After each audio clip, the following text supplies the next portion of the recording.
Dominic Dähnckes has a really special photography style and the ability to notice shapes and objects that others couldn't even imagine.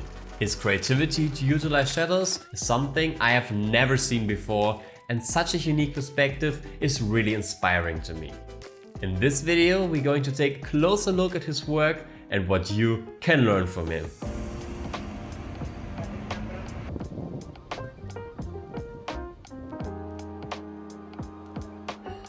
I found out about him just a few weeks ago. To be exact, at the 18th of August, when Apple featured him in their Instagram feed. It was the first photographer that I didn't just scroll by, because these featured examples are, of course, shot on iPhone. He's just playing with the perspective and composition in a creative way. By taking a closer look at his work, I'd categorize his pictures into two categories. The first one is the minimal composition. These pictures are often limited to just a few colors. This, for example, is a composition I wouldn't have thought of myself.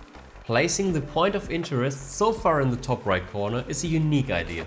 Although it's a pretty minimal picture, it only works because of the, let's call it, subject of the picture, the umbrella. Without it, it's not that interesting. So using such an unusual composition really leads to a cool look. Another good example is this picture. It's just really simple at first sight, but the ladder leads to the moon, which introduces a fun twist. The colors also complement each other as they are on opposite sides of the color wheel and therefore work together really well. I don't even know what to tell you about this one. It's so clean that it almost looks fake, but I don't think it is, and that just blows my mind. The brightness change in the wall, which is perfectly aligned with the cloud, also adds a little more excitement to this simple image. But he's not only great with colors. He also got some black and white images that are just really cleverly framed. In this case, the paint looks like a cloud. So he shows the cloud as well and even uses the roof for cool natural framing. If you take a closer look at the composition, you can see the 2 points of interest are about a positional placed in the frame. Using this technique alone can elevate your pictures to a whole new level. And finally, in this picture, he uses another cloud so that it looks like there's smoke coming from the lantern. I think it's safe to say that the pictures I showed you so far are all about extremely minimalistic compositions. His photographs focus on clear shapes, often crafted with buildings or walls.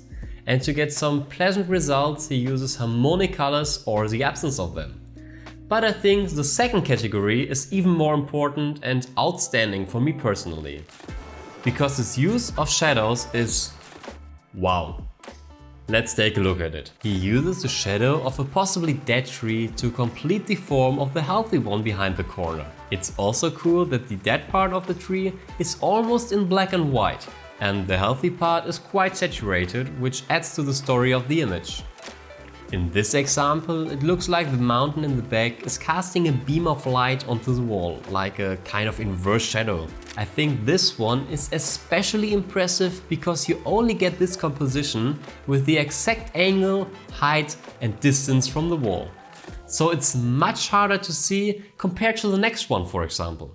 But this is still a very cool picture, because not only is the shadow perfectly on the side of the broom itself is also a great complementary contrast to the wall and floor. This picture is also interesting because it looks like the palm tree is inside the wheelbarrow. And in this case, it's really cool that the shadow of the chair looks like a skeleton and the gully functions at the head.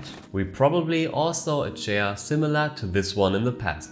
But to even realize that this can function as a skeleton body is what really separates him from others.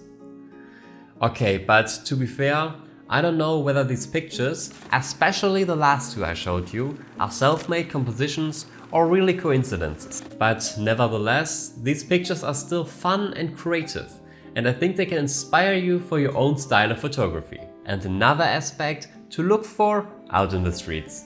The last picture I want to take a closer look at is this one, because this is something that can actually be relatively easily recreated. Because these are objects that can be found everywhere.